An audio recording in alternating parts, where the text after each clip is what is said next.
recording. You can listen to audio with these if you want. And don't rotate in the chair. It's not bad. It's hard to do sometimes in your subconscious. You'll start. So there's not a four-legged one here, is there? And you're gonna want to, and as you know, you're gonna want to be looking at the camera, not at me. No, look at Casey. Really? He said that, yeah. Never look at the camera when you're doing interviews. Really? It's not photography. You always want to look at Casey. This is so different. So you sit right next to the camera. It gives the same appearance as looking at the camera, but it's not. Yeah, look at it. Does it? What do you think?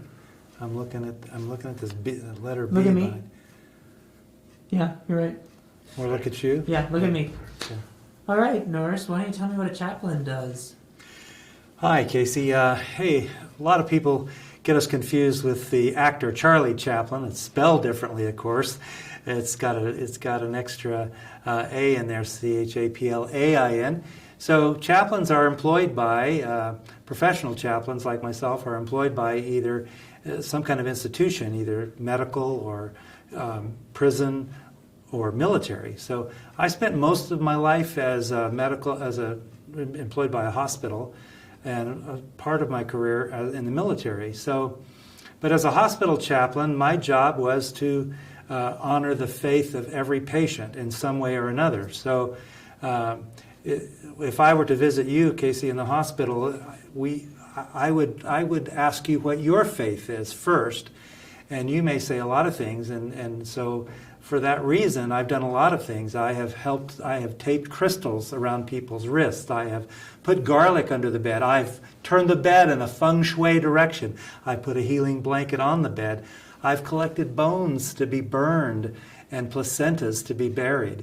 I've taken off my shoes. I've kissed the Quran and read from it. And on Sunday, I'm a Baptist.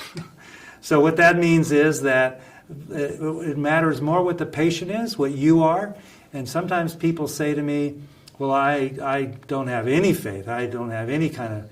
And I say, well, that's all right.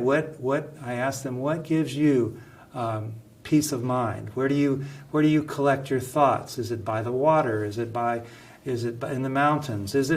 Some people will tell me it's on the golf course. Well, wherever it is, I would like to help, as a hospital chaplain, I would like to help bring you to that place. So that explains a little bit about what a chaplain is, but I would say add this one thing. What we're not is we're not preachers, we're not missionaries, we're not converted, we don't convert people. I tell people all the time, I'm not here to baptize you, persuade you, change your mind in any way.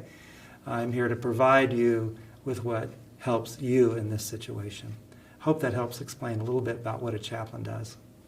So, keep looking at Casey when you answer this. You would say that a chaplain is there to help in any way, including potential spiritual assistance, without religious implication. Right. Well, I would say it's all spiritual. I believe that all of life is spiritual, of course, and so wherever people get that spiritual connection from is what I try to help them deliver. When I was in Iraq, I got some Qurans and helped placed on injured Muslims. And in the same way, I helped collect a Bible that was blown apart in an explosion to replace it.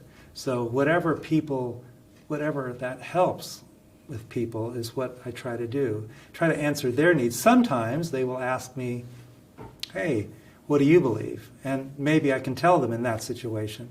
But for the most part, what I believe isn't germane to the subject. Cool. And yeah, I guess we could be done. Well, you can ask I'm me just a curious. question. Did you ever feel like do you ever feel like you were doing injustice to your own faith? Do you ever feel like you were doing something that was against your own? I get asked that a lot. I do. Even my own pastors ask me, I could never do what you do. But at the same time, no, I feel like I'm delivering a service, and that's what they are. I've had to do some things that are a little more difficult. For instance, finding the Wiccans, a Wiccan congregation, a place to worship. And that's a little off from what I believe, but that's what they need, and that's what I'm paid to provide. So, yeah. Awesome. So, Well, thank you, Norris. yeah. Stop that recording. It was a little underexposed.